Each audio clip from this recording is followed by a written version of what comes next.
Gimana tuh? Meja piket lantai 2. Kenapa tuh di meja piket lantai 2? Karena kan dulu Bukun di sana. Oh, Nah, saya tuh sering banget tuh dipanggil Bukun ke sana. Tiap minggu pokoknya pasti ada aja. berarti kalau Bukun kan sekarang di Tatip nih. Berarti Kodeva ngelanggar Tatip dong.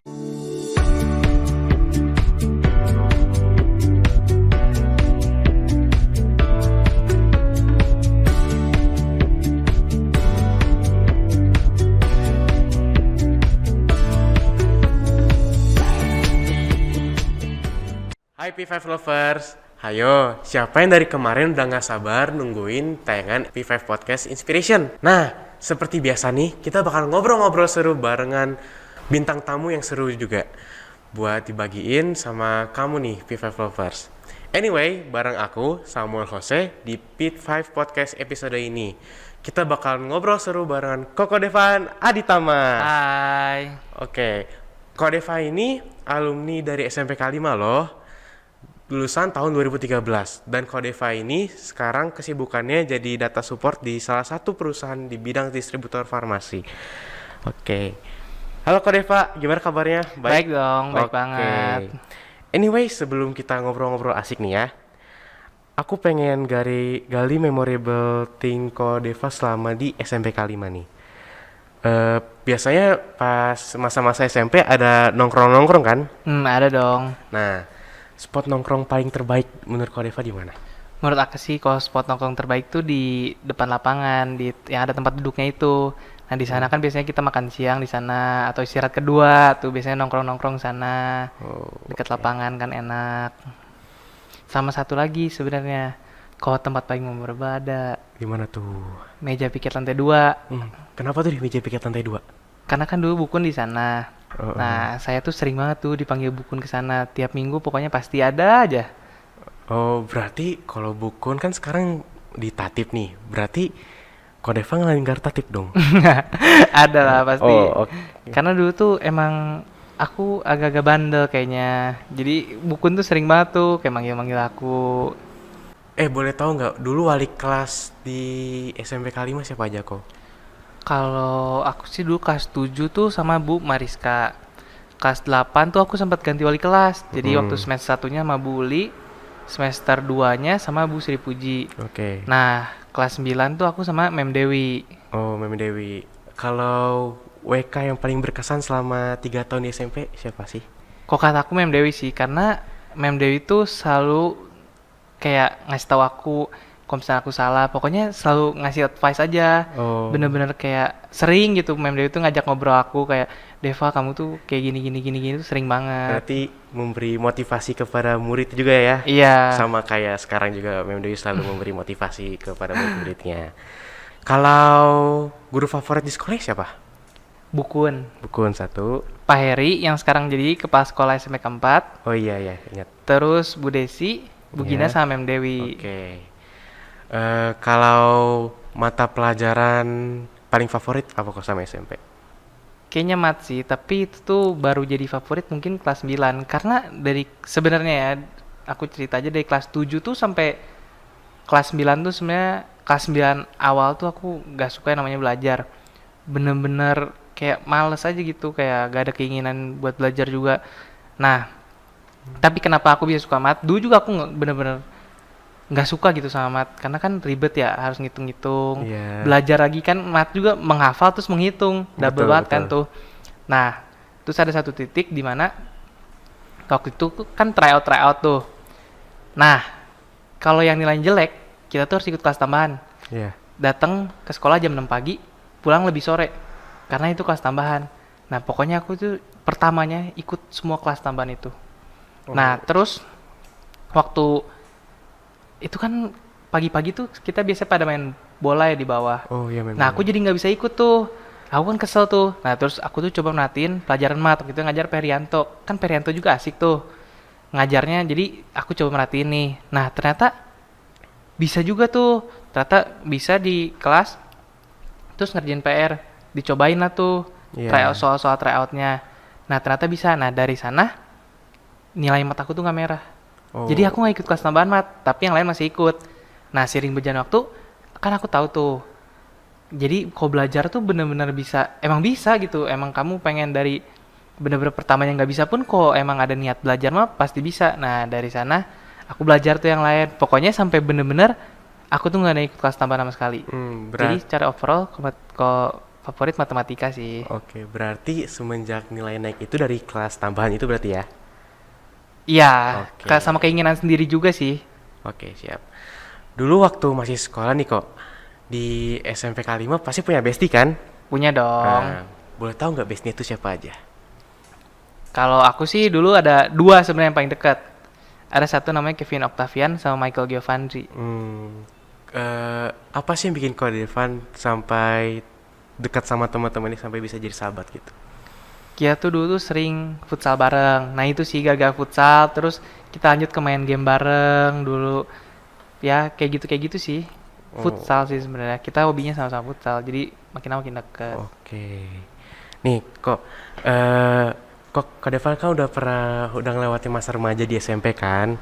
Pasti pernah dong ngalamin masa di mana kegalauan seorang remaja SMP. Mm-mm.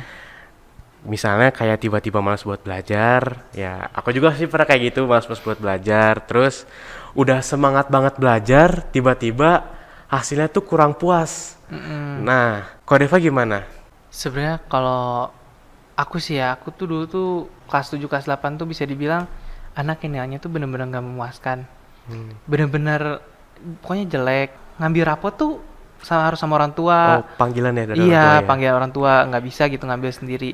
Bahkan nggak pernah ngambil sendiri dari dulu, jadi nilainya kurang-kurang. Gimana cara ngatasinnya? Ya kayak yang aku bilang tadi, kayak tryout gitu ya. Kamu ngerasa harus diri kamunya mendorong gitu, kayak emang diri kamu nih, kamu pengen merhatiin gurunya apa lagi ngajar, kamu bener-bener perhatiin kayak kamu harus coba. Nah itu yang kesalahan belajar waktu dulu tuh. Nah itu apalagi buat matematika ya. Kalau belajar cuma dibaca doang tuh bener-bener gak akan bisa kamu. Karena belajar tuh apalagi matematika harus sambil coba. Ini buku aku baca doang kayak gini. Nah itu yang salah. Itu tuh Oh, ngebuat sebenarnya kita pasti ngerasa oh iya yakin nih udah bisa, yakin udah bisa, yakin udah bisa. Tapi ketika kamu dikasih soal karena kamu nggak nyoba itu kamu pasti bakal gagal. Jadi tipsnya sih sebenarnya banyak-banyak nyoba sih. Kalau belajar tuh jangan cuman hafal doang, kok bisa catet gitu ya. Di kamu rangkum lagi. Nah, kok kayak dengan kayak gitu sih aku rasa pasti nilainya bakal ningkat sih. berarti tips and triknya itu jangan baca doang, tapi harus mencoba juga kan kok? Iya, Oke. Sama cara belajar matematika yang baik gimana nih kok? Buat mereka-mereka yang nonton. ya itu sih sebenarnya kalau mau belajar yang baik, apalagi matematika, yang aku jelasin tadi sebelumnya sih harus banyak coba. Karena dengan kalau kalian cuman bener-bener baca doang, aku yakin kalian bakal pasti ngira dalam diri kalian ngerti. Aku yakin banget kalian bakal waktu baca tuh bakal bilang, oh iya ini saya bisa, ini saya bisa, ini gampang. Tapi waktu kalian nyoba soalnya diputar dikit aja, nah itu udah pasti tuh gak akan bisa kalian. Kayak gitu sih. Terus ini sih sama kalau menurut aku ya belajar ada pengaruh dari lingkungan juga. Nah, lingkungan tuh kenapa berpengaruhnya? Karena kayak gini. Aku punya cerita waktu aku kuliah. Jadi aku waktu kuliah awal-awal tuh aku tuh bener-bener nggak nggak main tuh bener-bener main. Temen main tuh bener-bener temen main. Oh, Bener-bener nggak belajar sama sekali. Jadi temen main bener-bener kayak pergi kemana-mana main bareng. Tapi nggak belajar. Nah dari sana tuh nilai kacau tuh. Nah tapi dari sana untungnya kita tuh kayaknya ya dikasih petunjuk lah sama Tuhan, dikasih berkat gitu ya, suruh tiba-tiba oh kayaknya emang udah sadar nih, semuanya sadar, bener-bener semua teman-teman aku tuh sadar kayak oh iya kita emang harus belajar. Nah dari sana kita tuh cobain belajar. Kita tuh kan ketinggalan nih, kita semester awal tuh kita kayak main-main doang. main-main terus berarti. Kayak Mm-mm. ketinggalan banget berarti ya? Kita ketinggalan pelajaran ini, kita coba ngejar. Kita waktu itu belajar Hamin satu ujian. Oh, Hamin satu ujian kita bener-bener belajar. Nah pertamanya mungkin masih baca-baca, nggak belum dicoba banget dong, karena yang paling susah dilawan tuh jiwa males. ya betul betul. Kalau males tuh itu paling susah dilawan. Iya. Jadi kalau udah males menumpuk tuh, nah itu tuh yang harus bener-bener kamu fight gitu, kamu lawan. Abisnya pokoknya kalau kamu udah males, kayaknya males tuh itu perlu waktu lama. Ya sih, jadi emang aku juga ngerasain gitu. Jadi kalau udah males banget gitu. Iya, nah itu yang harus di fight kan. Nah, jadi teman-teman aku ini kita sama-sama kayak, oh ya udah, ayo, pokoknya semuanya kita belajar. Meski ada yang pertamanya malas-malas belajar, tapi nilainya meningkat tuh. Sampai terakhir kan kita udah kebiasa belajar tuh. Ya. Jadi kita udah mulai ngerjain tugas sendiri. Kan dulunya biasanya nyontek-nyontek. Oh. Kita udah mulai kerjainnya Langsung sendiri-sendiri. ambis gitu ya berarti kok ya. Ya gamis banget sih. Oh. Kita sambil gaul juga tapi pokoknya kalau ada tugas selesai. Kita Oh. selesain sendiri. Paling nanya-nanya. Jadi bukan minta jawaban, kita lebih ke nanya ke yang lain. Kok kamu dapat dorongan dari teman-teman semuanya pengen belajar, pasti kamu juga pengen belajar dong. Iya. Misal teman-teman kamu belajar semua, masa sih kamu pengen diam kan? Iya. Nggak mungkin kan? Harus Nah, belajar juga biar iya, nah kayak gitu. sama-sama makanya, maju. makanya faktor lingkungan tuh menurut aku sangat berpengaruh sih. Itu sih yang penting, keinginan diri sendiri sama ya jangan lupa faktor lingkungan juga. Oke. Wah, seru banget ya ternyata P5 Lovers. Oke, P5 Lovers, kita udah di akhir segmen nih. Anyway, thanks banget ya kok udah jadi bintang tamu di P5 Podcast episode Iya. kali ini. Thanks juga ya. Ya kok, sama-sama. Terakhir nih, sebelum kita pamit, ada nggak yang pengen kok Deva sampaikan buat teman-teman penonton kita? Ya buat semuanya, kalau kalian ada kesusahan tuh, kalau menurut aku pasti bisa diselesain sih. Kayak apalagi dalam hal sekolah ya. Kalau menurut aku semuanya nggak ada yang mustahil sih, apalagi tentang pelajaran ya. Kalau misalnya kalian nyerah tentang pelajaran gitu, berarti kalau menurut aku ya, kalian belum coba maksimal aja. Coba kalau kalian bener-bener cobain gitu, kalian berpikir kayak, oh saya emang belum maksimal, kalian coba lagi belajar. Kalau menurut aku sih, belajar nggak akan ada ruginya sih, karena kalau kamu sekarang rajin belajar nih, itu bakal terus kepake. Kamu sekarang rajin di SMP, di SMA kamu nggak akan keteteran. Kamu rajin di SMA, di kuliah nggak akan keteteran.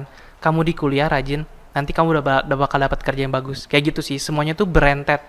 Jadi kalau menurut aku sih, jangan pernah nyerah sih kalau soal belajar. Yang penting kalau belajar tuh jangan cuman asal dibaca doang, harus semuanya tuh harus dicoba. Apalagi mata kuliah pelajaran yang lebih ke berhitung. Nah itu harus lebih dicoba. Kalau memang hafalan itu kok bisa dicatat, dirangkum. Kalau menurut aku pribadi sih itu lebih masuk ya. Kayak gitu sih. Oh, berarti intinya kita harus belajar dan berusaha juga untuk mencapai sesuatu ya berarti kok ya. Ya jangan lupa juga satu lagi, Apa? pilih lingkungan yang tepat. Oke. Oke, kalau begitu, thanks banget sekali aku. Ya thanks juga ya. Oke, P5 Lovers, kalau gitu aku Samuel juga harus pamit. Thanks banget buat tim on board yang udah support P5 Podcast. Ada Seroni as our producer, Miss Ayu as our scriptwriter, Mimi Nika as our sosmed director, and P5 tim kreatif, Mem Gina, Sir Eric, and Mem Dewi, dan Mem Desi juga di sini. Saya Samuel, saya pamit. Sampai jumpa di P5 Podcast selanjutnya. Bye-bye.